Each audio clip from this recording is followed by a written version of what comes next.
Although there were a few free hours spent enjoying the sights of the surrounding area, if given the opportunity, venturing out to any of the places that New Zealand has to offer would prove to be a most rewarding experience.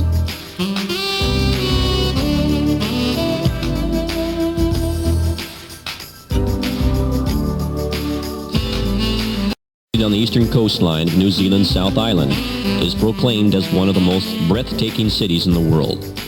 From spending time at the beach overlooking an impressive view of the ocean, to hiking some of the many trails along the nearby hills and mountains, it offers enjoyment for everyone.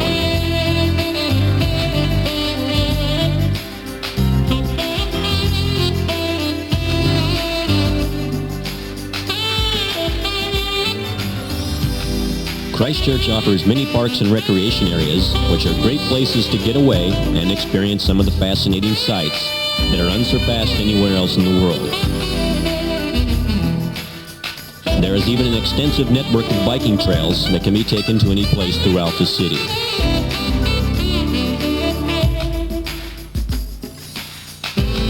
Cathedral Square, the downtown center of Christchurch, has an assortment of shops and cafes for which to spend time browsing or just relaxing. One can even attempt to climb the many stairs inside the cathedral itself to see the spectacular view of the entire city from its top. On some days, the square becomes a marketplace where local citizens sell various handcrafts and souvenirs. Festivities and exhibitions occasionally appear, as does the popular Wizard, speaking out his point of views on life, politics, and the world in general.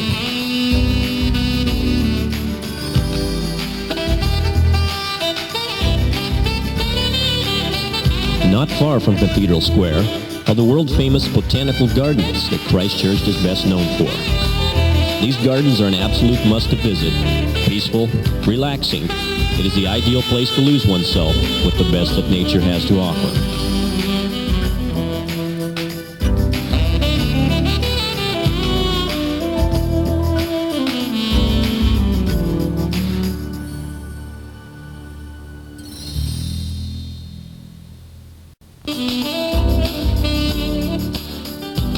After all the action of the day is complete, the evening can be spent dining out at the Skyline Tram and Restaurant or one of the other many establishments in Queenstown. Whether a trip to Akaroa, Dunedin, or any other city, even just a drive through the Canterbury Plains, New Zealand will always be discovered by everyone as a traveler's paradise.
first set foot in Antarctica, it is as if you have landed on another world.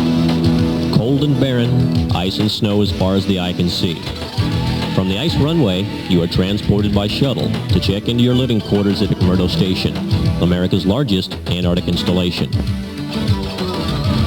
It is the home for the personnel of VXE-6 deployed to the ice from the months of October through March of each year. Built on the bare volcanic rock of Hut Point Peninsula on Ross Island, McMurdo is located at the farthest south landmass that is accessible by ship. The station was established in December 1955 for the purpose of exploration of the Antarctic continent, with research in fields such as marine and terrestrial biology, geology and geophysics, glaciology, as well as meteorology and upper atmosphere studies. Over the years, McMurdo has developed into a fully functional community, incorporating many of the comforts and needs found in a small town. Complete with power station, water desalination plant, scientific and administrative buildings, dormitories, and various facilities for different types of recreation.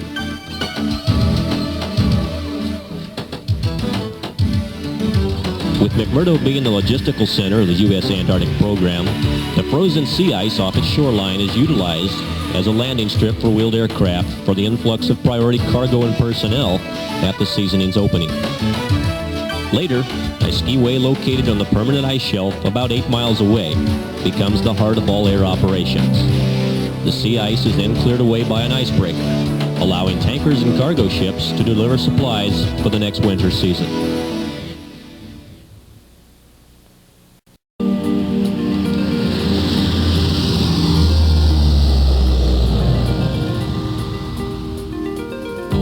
At the beginning of the 92-93 season, the population of civilian and military personnel of McMurdo grew from 200 to over 1,200 people. Operations commenced immediately with little time to get settled in. Due to the limited amount of daylight during the Antarctic summer, it is important the squadron set up its operations quickly and efficiently in order to handle the fast pace of the upcoming season's tasking. The various camps and stations manned during the winter, not having received outside support for the last 7 months, were awaiting immediate delivery of supplies and equipment that can only be flown in by the squadron's ski-equipped LC-130 aircraft. For VXE-6 aircrew personnel arriving to Antarctica for the first time, enrollment in Snowcraft Survival School 1 was mandatory. Popularly known as Happy Camper School, this program was developed to teach Benji pilots, aircraft navigators, and air crewmen the fundamentals of outdoor survival in the forbidding Antarctic environment. The 2-day course is located on the permanent ice shelf approximately 5 miles from McMurdo Station. Here, instructors begin the syllabus with discussion on the various effects of hypothermia and the dangers of Antarctica's icy terrain. Proper methods of traversing, basic climbing, and various techniques of self-arrest were then demonstrated and tried by each member of the class. The trainees were then divided into several smaller groups and shown how to build shelters made of only snow and ice.